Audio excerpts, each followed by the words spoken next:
पाव रोटी ऐसा पकौड़ा बनाए न की हूँ ना खैलू हुई। आहा अरे दिल न लगा न दिलदार सारे झूठे हैं खाते हैं वे कसमे हजार सारे झूठे दिल न लगा न दिलदार सारे झूठे हैं। देख भोसड़ी देख कितना प्योर प्योर बेसन में लपेट के छाना ताई मिलन हो रे ठूस सके।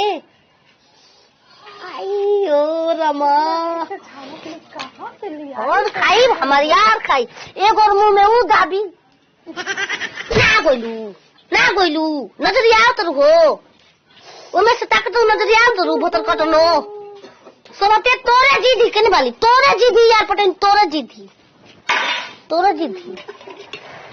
हाय तो रोटियां खियाई दो सोई मन के समोसा खियाई दो सोई कि हम के